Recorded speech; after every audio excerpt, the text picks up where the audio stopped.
welcome you all to Competitive Cracker. I am Kavya. അപ്പോൾ നമ്മൾ ഇന്ന് ഡിസ്കസ് ചെയ്യാനായിട്ട് പോകുന്നത് നെറ്റിന് പ്രീവിയസ്ലി ചോദിച്ചിട്ടുള്ള കുറച്ച് ക്വസ്റ്റ്യൻസിനെ കുറിച്ചാണ്. So let's start. First question. As per the total revenue received by the government under the head of GST on the domestic supply of goods and services for 2021-22, arrange the following states in ascending order. First one, option A, Odisha, option B, Rajasthan, option C, Delhi, option D, West Bengal, option E Madhya Pradesh. അപ്പൊ ഇവിടെ നമ്മളോട് generally ചോദിച്ചിരിക്കുന്നത് റവന്യൂന്റെ ബേസിസിൽ എങ്ങനെയാണ് നമ്മൾ ഇതിനെ cluster ചെയ്യുന്നത്, അല്ലെങ്കിൽ ഇതിനെ എങ്ങനെയാണ് ക്ലാസിഫൈ ചെയ്യുന്നത്. അപ്പൊ ക്വസ്റ്റ്യൻ പാറ്റേൺ നമുക്ക് മനസ്സിലായില്ലേ, കാരണം വളരെ കോംപ്ലക്സ് ആയിട്ടുള്ള ലെവലിൽ എങ്ങനെയാണ് അതിന്റെ കോൺട്രിബ്യൂഷൻ നടത്തുന്നത് എന്നാണ് നമ്മളോട് ചോദിച്ചിരിക്കുന്നത്. അപ്പൊ നമുക്ക് ആദ്യം GST യുമായി റിലേറ്റ് ചെയ്യുന്ന കുറച്ച് ക്വസ്റ്റ്യൻസ് നോക്കാം, എന്നിട്ട് ഇതിന്റെ സ്ട്രക്ചറിലേക്ക് പോകാം. അപ്പൊ നമുക്കറിയാം GST എന്ന് പറഞ്ഞിട്ടുണ്ടെങ്കിൽ ബേസിക്കലി ഗുഡ്സ് ആൻഡ് സർവീസ് ടാക്സിനെയാണ് നമ്മൾ GST എന്നുള്ളത് കൊണ്ട് ഉദ്ദേശിക്കുന്നത്. GST ഏത് വർഷമാണ് വന്നത്? GST ഏത് വർഷമാണ് വന്നത് നമുക്കറിയാം അല്ലെ. ഫസ്റ്റ് ജൂലൈ 2017 GST വന്നിട്ടുള്ളത്. അതുപോലെ തന്നെ GSTയിൽ നമുക്കൊരു ഡ്യുവൽ മോഡ് ആണുള്ളത് അല്ലെ. ഡ്യുവൽ മോഡ് ആണ് അഡോപ്റ്റ് ചെയ്തിട്ടുള്ളത്. അത് എവിടെ നിന്നാണ് നമ്മൾ അഡോപ്റ്റ് ചെയ്തിട്ടുള്ളത്? കാനഡയിൽ നിന്നുമാണ് നമ്മൾ ഈ ഒരു ഡ്യുവൽ മോഡ് എന്ന് പറയുന്നത് അഡോപ്റ്റ് ചെയ്തിട്ടുള്ളത്. ആൻഡ് GST എന്ന് പറഞ്ഞിട്ടുണ്ടെങ്കിൽ ജനറലി അതൊരു ഡെസ്റ്റിനേഷൻ ബേസ്ഡ് ടാക്സ് ആണ് വരുന്നത്. ആൻഡ് ബേസിക്കലി നമുക്ക് എന്താ വെച്ചിട്ടുണ്ടെങ്കിൽ 4 തരത്തിലുള്ള സ്ട്രക്ചേഴ്സ് ആണ് GST ഫ്രെയിംവർക്കിനുള്ളത്. ആൻഡ് സെൻട്രൽ GSTയുടെ മാക്സിമം ആയിട്ടുള്ള ലിമിറ്റ് എന്ന് പറയുന്നത് 20% ആണ് വരുന്നത്.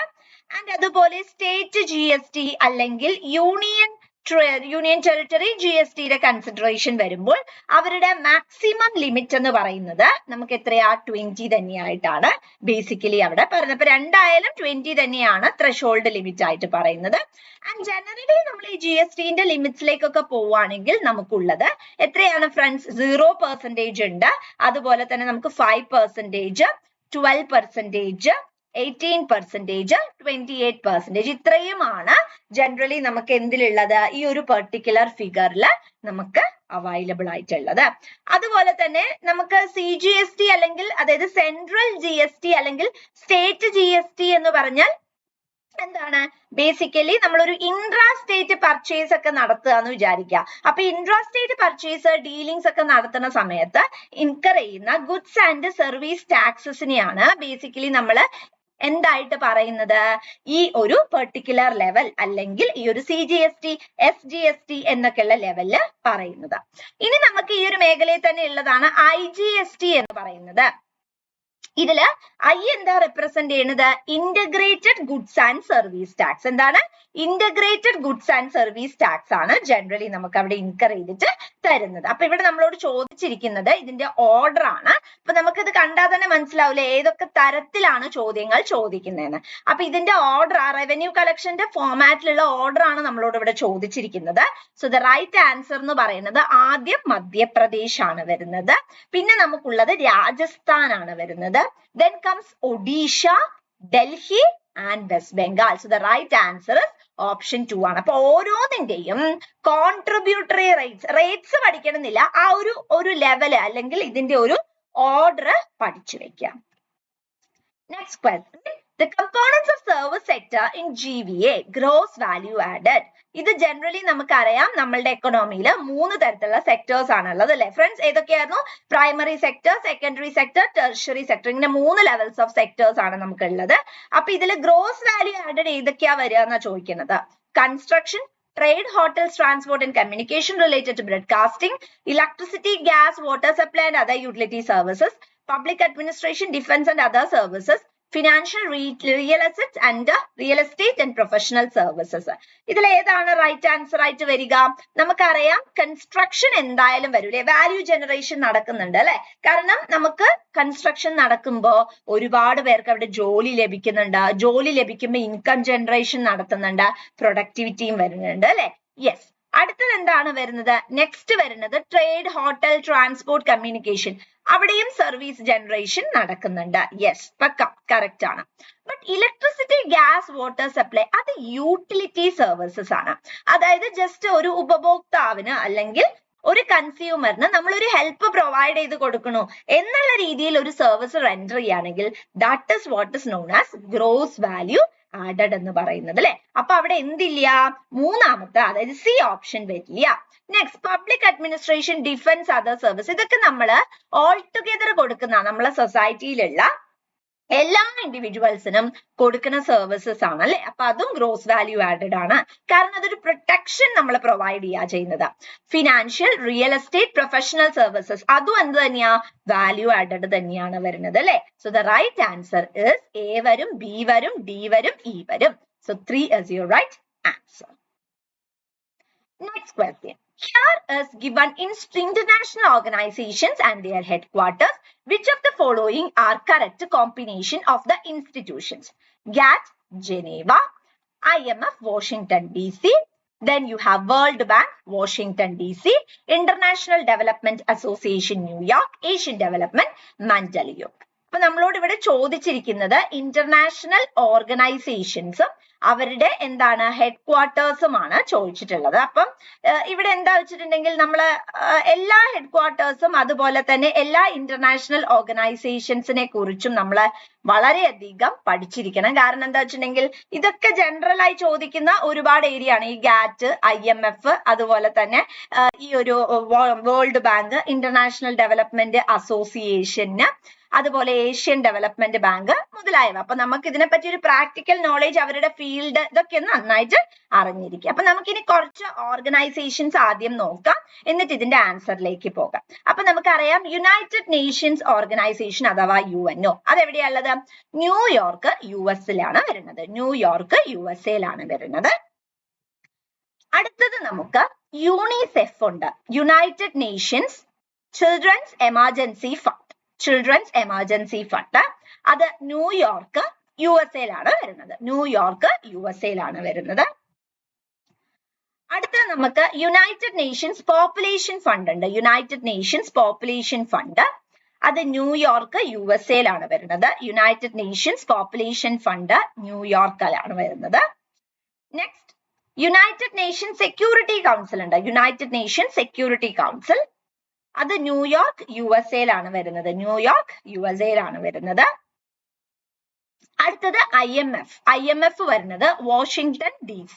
IMF Washington DC. IMF Washington DC.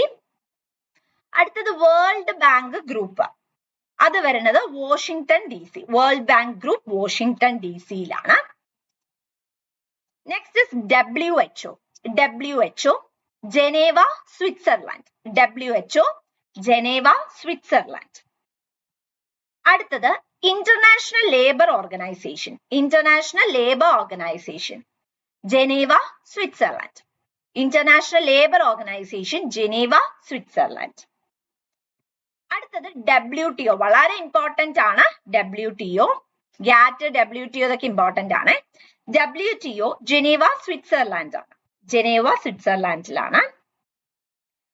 അടുത്തത് world intellectual property organisation. World intellectual property organisation Geneva, Switzerland. World intellectual property organisation Geneva, Switzerland.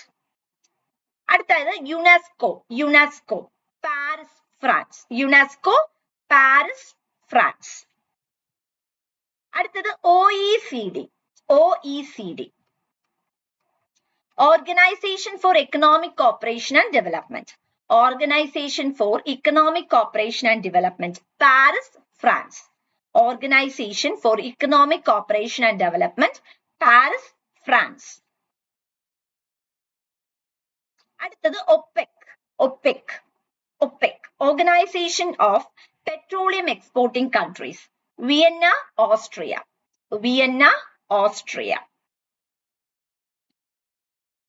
അടുത്തത് FAO, Food and Agricultural Organization. Food and Agricultural Organization. അത് Rome, Italy. Rome, Italy. അടുത്തത് ASEAN, ASEAN association of south east Asian nations. Jakarta Indonesia, Jakarta Indonesia. അടുത്തത് world wide fund for nature, world wide fund for nature. Switzerland, Switzerland. അടുത്തത് world economic forum, world economic forum Geneva, world economic forum Geneva. Important ആയിട്ടുള്ള മാത്രമേ നമ്മൾ പറയുന്നുള്ളൂ. United nations development programme UNDP, united nations development programme UNDP New York, ന്യൂയോർക്കിലാണ്. അപ്പൊ ഇത്രയുമാണ് generally important ആയിട്ട് ഉള്ളത്. അപ്പൊ ഇതിൽ ഏതൊക്കെയാണ് ഇനി നമുക്ക് എന്താണ് ചോദിച്ചിരിക്കുന്നത്? കറക്റ്റ് ആണ് ചോദിച്ചത്. അപ്പൊ നമ്മൾ എപ്പോഴും ശ്രദ്ധിക്കേണ്ടത് കറക്റ്റ് ആണോ അതോ റോങ് ആണോ നമ്മളോട് ചോദിച്ച് എന്നതിനെ കുറിച്ച് വ്യക്തമായിട്ടുള്ള ഒരു ധാരണ ആദ്യം തന്നെ നമ്മളുടെ ഉള്ളിൽ ഉണ്ടായിരിക്കണം. അപ്പൊ ഇവിടെ ഏതാ കറക്റ്റ് വരുന്നത് എന്ന് നമുക്ക് നോക്കാം. ഗാറ്റ് ജനീവ അത് കറക്റ്റ് ആണ്. IMF വാഷിംഗ്ടൺ DC അത് കറക്റ്റ് ആണ്. വേൾഡ് ബാങ്ക് കറക്റ്റ് ആണ്. ബട്ട് ഇന്റർനാഷണൽ ഡെവലപ്മെന്റ് അസോസിയേഷൻ അത് കറക്റ്റ് അല്ല. പിന്നെ നമുക്ക് ഏതാണുള്ളത്? പിന്നെ വരുന്നത് ഏഷ്യൻ ഡെവലപ്മെന്റ് ബാങ്ക്, അത് മഞ്ചലിയോങ്ങിൽ തന്നെയാണ് ബേസിക്കലി വരുന്നത്. അപ്പൊ ഇതുപോലെയുള്ള ഓരോ ബോഡീസിനെ പറ്റിയിട്ടും നിങ്ങൾ എന്ത് ചെയ്തിരിക്കണം? വളരെ ക്ലിയർ ആയിട്ട് എന്ത് ചെയ്യുക? ഒരു ഐഡിയ ഫ്രെയിംവർക്ക് കൊണ്ടുവരിക. ഇല്ലെങ്കിൽ എന്താ വെച്ചിട്ടുണ്ടെങ്കിൽ നമുക്ക് ഇങ്ങനെ കൺഫ്യൂഷൻ വരും. അയ്യോ ഇത് ഇവിടെ തന്നെയാണോ അതോ അവിടെ തന്നെയാണോ എന്നുള്ളൊരു കൺഫ്യൂഷൻ വരും. നമ്മളുടെ ഇന്റർനാഷണൽ ഡെവലപ്മെന്റ് അസോസിയേഷനും വാഷിംഗ്ടൺ DC തന്നെയാണ്, മിക്കതും വാഷിംഗ്ടൺ DC തന്നെയാണ് അവിടെ വരുന്നത്. സോ ദ റൈറ്റ് ആൻസർ എന്ന് പറയുന്നത് നമ്മുടെ ഇവിടെ ABCE ആണ്. ഡിയുടേത് വരുന്നത് international development association Washington DC ആണ് വരുന്നത്. Next question. Balance of payment crisis of early 1990s made India borrow from the IMF, which came on following conditions. Option A, devaluation of rupee by 22%, drastic custom cut to a peak duty of 30% from the erstwhile level of 130% for all goods. Option C, consolidation of all indirect taxes into one tax. ഈ option അല്ല കേട്ടോ, ശരിക്കും അതിന്റെ classifications ആണ് പറഞ്ഞത്. D, excise duty to be increased by 20% to neutralize the loss of revenue due to custom duty. E, government expenditure to be cut by 10% per annum. നമുക്കറിയാം balance of payment എന്ന് പറഞ്ഞാൽ receipts and payments ആണ് actually നമുക്ക് അവിടെ clear cut ആയിട്ട് പറഞ്ഞു തരുന്നത്. അപ്പം അവിടെ എങ്ങനെയാണ് ഇതിന്റെ ഒരു കണ്ടീഷൻസ് അല്ലെങ്കിൽ എന്തെല്ലാം ക്രൈറ്റീരിയാസ് ആണ് BOP ക്രൈസിസ് 1990യുടെ സമയത്ത് IMF-ൽ നിന്നും ബോറോ ചെയ്യാൻ ഇന്ത്യയെ പ്രോംപ്റ്റ് ചെയ്തത് എന്നുള്ളതാണ് നമ്മളോട് ഇവിടെ ചോദിക്കുന്നത്. So devaluation of rupee by 22%, yes അത് ഒരു ഫോളോയിങ് കണ്ടീഷൻ തന്നെയായിരുന്നു. നമ്മൾ ആ തിയറട്ടിക്കൽ ഫ്രെയിംവർക്ക് നല്ല രീതിയിൽ നമ്മൾ കോമ്പറ്റേറ്റീവ് ക്രാക്കറിന്റെ വീഡിയോ നിങ്ങൾ കണ്ടാൽ തന്നെ നിങ്ങൾക്ക് മനസ്സിലാവും. നമ്മൾ വളരെ ക്രിസ്റ്റൽ ക്ലിയർ ആയിട്ട് ബാലൻസ് ഓഫ് പേയ്മെന്റ് ഇഷ്യൂവിനെ കുറിച്ച് പറയുമ്പോൾ അത് എന്തെല്ലാമാണ് കണ്ടീഷൻസ് എന്ന് നമ്മൾ സ്റ്റേറ്റ് ചെയ്യുന്നുണ്ട്. That is very important. അതുപോലെ തന്നെ എന്താണ് peak duty of 30%, that is also correct. Consolidation of all indirect taxes into one tax. ഇപ്പൊ ഈവൻ ദോ നമ്മൾ ഇതിനെ കുറിച്ച് അറിയാത്തൊരു വ്യക്തിയാണെങ്കിൽ നമുക്ക് പറയാം ഒരിക്കലും C ഓപ്ഷൻ വരില്ല. കാരണം നമുക്ക് എന്താ ഡയറക്ട് ടാക്സ് ഉണ്ട്, ഇൻഡയറക്ട് ടാക്സ് ഉണ്ട്, ഇതിലൊക്കെ ഇമ്പാക്റ്റും incidence, initial burden, final burden ഇതൊക്കെ വ്യത്യസ്തമാണ് അല്ലെ. അപ്പൊ ഈ ഇൻഡയറക്ട് ടാക്സസുകളെ എല്ലാം ഒരു ടാക്സ് ആയി കൺസോളിഡേറ്റ് ചെയ്യുക അത് റീസെന്റ് ആയിട്ട് വന്ന ഒരു മൂവ് ആണ്. അല്ലാതെ നമ്മളുടെ 1990s ഒരിക്കലും അങ്ങനെ ഒരു മൂവ് ഉണ്ടായിരുന്നില്ല. അപ്പൊ അത് എന്തായാലും വരില്ല. അത് വരാത്തത് എന്തേ ഉള്ളൂ? നമ്മുടെ ഫോർത്ത് ഓപ്ഷൻ തന്നെയേ ഉള്ളൂ അല്ലെ. യെസ്, അപ്പം ഫോർത്ത് ആണ് right answer. Next question. In a random walk without drift, first one, the effect of shock persists throughout the time period. Effect of shock in the past dies out over time. Effect of shock drifts away quickly. There is no effect of past shock. എന്താ വരിക? നമുക്കറിയാം stock market fluctuations എന്ന് പറയുന്നത് rapid ആയിട്ട് നമ്മളുടെ എക്കണോമിയിൽ വരാറുണ്ട്. അപ്പൊ നമുക്ക് പലതരത്തിലുള്ള എക്സ്പേർട്ടുകളും പലതരത്തിലുള്ള ബോഡീസും ഉണ്ട്. ഇതെങ്ങനെയാണ് മൂവ് ചെയ്യുന്നത് അല്ലെങ്കിൽ ഇതിന്റെ ഫ്ലക്ച്വേഷൻസ് എങ്ങനെയാണ് എന്നൊക്കെ നമുക്ക് പറഞ്ഞു തരാൻ വേണ്ടി സ്ട്രോങ് ആയിട്ടുള്ള ഓർഗനൈസേഷൻസും സ്ട്രോങ് ആയിട്ടുള്ള ബോഡീസും ഒക്കെ നമുക്ക് എന്താണ് അവൈലബിൾ ആണ്. അപ്പം ഇത്തരത്തിലുള്ള ബോഡീസ് ഒക്കെ ഉപയോഗിച്ചിട്ടാണ് നമ്മളുടെ സ്റ്റോക്ക് മാർക്കറ്റ് ഫ്ലക്ച്വേഷൻസിനെ പലപ്പോഴും അത് ക്ലിയർ കട്ട് ആയിട്ട് നമുക്ക് പറയാൻ പറ്റും. ചിലപ്പോഴൊന്നും അത് ക്ലിയർ കട്ടായി പോസ്റ്റുലേറ്റ് ചെയ്യാനായിട്ട് സാധിച്ചില്ലെന്നും വരൂലേ. അപ്പൊ ക്ലിയർ കട്ടായിട്ട് അതിനെ കുറിച്ച് എക്സ്പ്ലെയിൻ ചെയ്യുന്നതിനെയാണ് നമ്മൾ സ്റ്റോക്ക് മാർക്കറ്റ് ഫ്ലക്ച്വേഷൻ പ്രൊപ്പഗേഷൻ എന്ന് പറയുന്നത്. എന്നാൽ അത് കൃത്യമായി ചെയ്യുന്നില്ല, അതായത് മാർക്കറ്റിൽ ഫ്ലക്ച്വേഷൻസ് ഒന്നും നടക്കുന്നില്ലെന്ന് പറയുന്നതാണ് ഈ വിത്തൗട്ട് ഡ്രിഫ്റ്റ് എന്ന് പറയുന്ന കണ്ടീഷൻ. ഒരു ഹൈക്കോ ഡിക്ലീസോ ഒന്നും സംഭവിക്കാത്ത സിറ്റുവേഷൻ. അപ്പൊ എന്തായിരിക്കും effect of shock? It always remains stagnant ആണ്. So the right option is first one. Next question. National Forest Policy, Marine Fishing Policy, New Mineral Policy, National Population Policy. വളരെ important. എല്ലാവർക്കും അറിയുന്ന ഒന്നും ഉണ്ടാവില്ലേ? National population policy D1. പക്ഷെ നോക്കിക്കേ, ഇവിടെ tricky ആയിട്ട് എല്ലാം D1 വന്നിട്ടുണ്ട് അല്ലെ. അപ്പൊ നമുക്കൊന്നും ചെയ്യാനായിട്ട് സാധിക്കാത്തൊരു സിറ്റുവേഷൻ ആണ്. അപ്പൊ നമുക്കിനി നാഷണൽ ഫോറസ്റ്റ് പോളിസി റിപ്പീറ്റഡ് ആയി ചോദിക്കുന്ന ചോദ്യം തന്നെയാണ്. നമുക്കറിയാം അത് 1988 A4 ആണ്. Yes, A4 D1. അപ്പൊ രണ്ട് ഓപ്ഷൻ വരാം അല്ലെ. A4 D1 1 2 വരാം. ഇനി മെറൈൻ പോളിസി. മെറൈൻ പോളിസി എന്ന് പറയുന്നത് ഏതാ വരുന്നത്? 2004 B3 ആണ് അല്ലെ. അപ്പൊ ഫസ്റ്റ് ഓപ്ഷൻ ആണ് റൈറ്റ്. ഇനി നോക്കിക്കേ, മിനറൽ പോളിസി. മിനറൽ പോളിസി എന്ന് പറയുന്നത് നമുക്ക് ഏതാ? 1994 വരുന്നത്. പോപ്പുലേഷൻ പോളിസി നമ്മൾ പറഞ്ഞു കഴിഞ്ഞു. So A4 B3 C2 D1. Next question.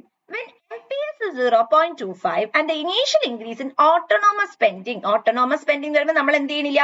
Current ഇൻകത്ത് എന്നല്ല അല്ലെ, നമ്മൾ പാസ്റ്റിലുള്ള സേവിങ് ഉപയോഗിച്ചാണ് നമ്മൾ ചെയ്യുന്നത്. അത് നമുക്ക് 100 ആണ് തന്നിട്ടുണ്ട്.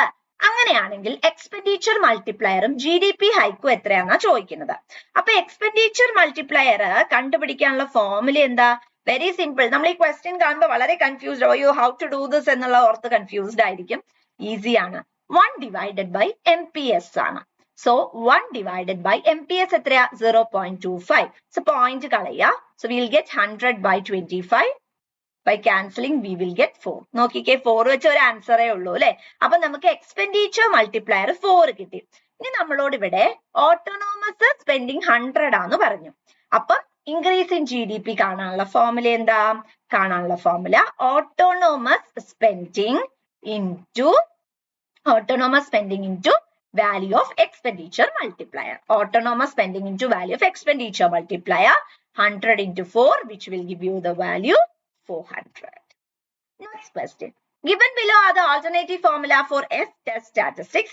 We are interested in testing the statistical significance of the incremental contribution of X3 at 5% level of significance to Y is equal to beta 0 plus beta 1 X1 plus beta 2 X2 plus U. U പറയുമ്പോൾ dummy variable. Which of these is not appropriate? Where RSS is the residual sum of square and ESS is the explained sum of square.